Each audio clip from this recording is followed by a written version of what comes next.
As you're probably aware, Alex Kurtzman, the current man in charge of the Star Trek franchise, spoke recently at the Saturn Awards. Star Trek was inducted into the Hall of Fame, and Kurtzman accepted the award and said the following. Gene Roddenberry had this lightning bolt of an idea, and I think he understood something fundamental about the nature of science fiction and genre storytelling, which is science fiction is not really about the future, it's about now.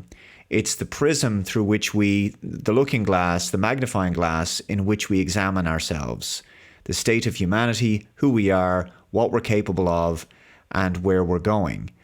And it was such a powerful idea that this lasted for 60 years because each iteration of Star Trek has been interpreted and reinterpreted by people who are so inspired by the message of Star Trek.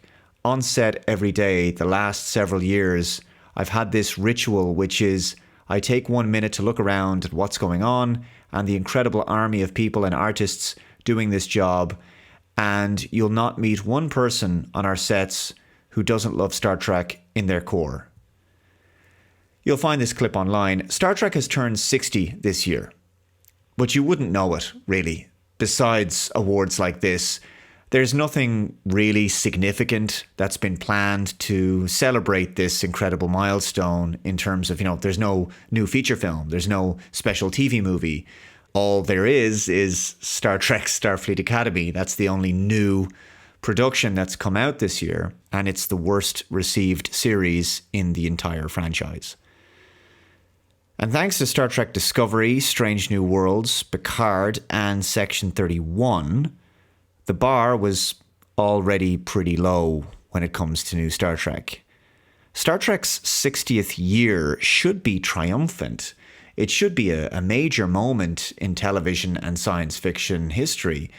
It should be an event that even casual audiences are interested in seeing. Instead, Star Trek's 60th year is marked by Star Trek Starfleet Academy, mediocrity, a meme of a show, reviled by fans who've seen it and for the most part barely watched at all, as evidenced by its low ratings.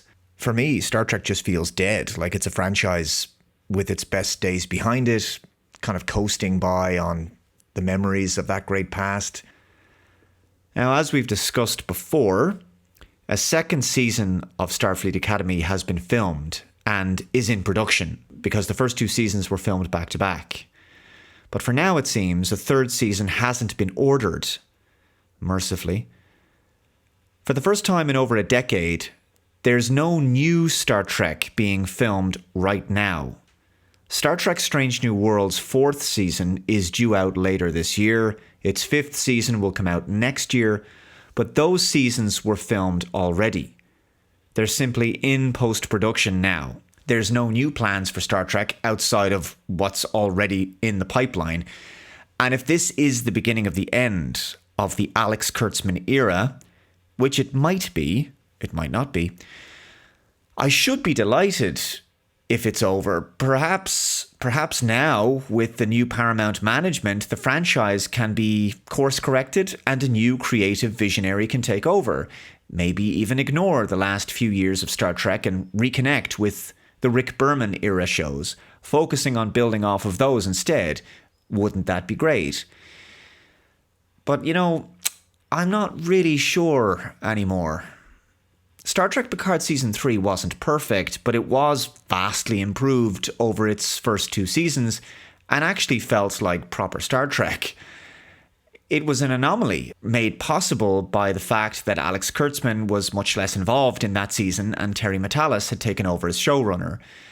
The season was very well received by most Trek fans and brought a lot of fans back just for that TNG reunion alone. So, on one hand, that season proves that if the quality of the product is good, the fans will show up. On the other hand, the franchise failed to build on that momentum. And after that, we got a final season of Discovery, Section 31, some more Strange New Worlds, and now Starfleet Academy. It's been downhill since Picard Season 3. So, what's actually left of the franchise at this point? The brand isn't strong anymore because it's been run into the ground. But what is happening is that we're seeing a surge in interest in the older Trek shows. What's more, because shows like TNG, DS9, Voyager, Enterprise, because they did so many episodes, they used to have these really long, 22 to 26 episode seasons, so their seasons were way longer than modern Trek shows, audiences tend to build stronger connections with the characters. There's been a lot written about parasocial relationships that people build with fictional characters. I'm not saying that's necessarily a good thing, but it is a phenomenon, and it's much more likely to happen with long-running TV shows. It's the reason that shows like The US Office are more popular now than they were when they first aired. Streaming may have been a format initially designed for miniseries, the model that began with Netflix and major hits like Stranger Things, for example. But streaming actually makes pre-streaming series more popular with audiences. So shows that were made before streaming, viewers derive a sense of comfort from spending a lot of time with their favorite characters. And it's not just that the older Trek shows from the 90s and early 2000s used to make a lot of episodes, it's also that the quality of the storytelling was so much higher. The quality of the product was so much higher. New Trek, as we call it, also never really managed to develop the same interest in merchandise that the classic era had. Most of the merchandise sales relate to TOS, TNG, DS9, Voyager, and Enterprise, and the first 10 Star Trek films. So if this is the end for Star Trek at the moment, if it is put on ice for a while, its legacy, I think, is safe because it's preserved with the appeal of the older shows. But there is a separation there.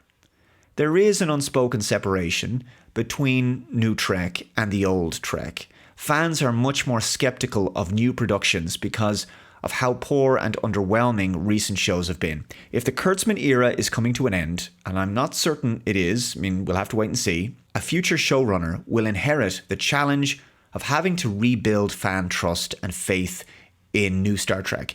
They will also have inherited the various continuity changes made over the past 10 years. And I think the best decision would be to clean the slate and ignore everything that's been produced under Secret Hideout and Bad Robot. I think it will be important to finally say what is canon. What is canon Star Trek and what is perhaps some other alternate universe Star Trek?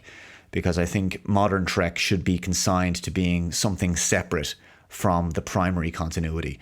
Anyway, I'm going to wrap this video up here. Let me know your thoughts in the comments below. If you haven't already, please subscribe to the Dave Cullen Show channel. Hit that notification bell to be notified of future updates as well. Hit that like button, share the video out there. Thank you very much for watching. Take care, and I'll see you in the next one. Bye-bye.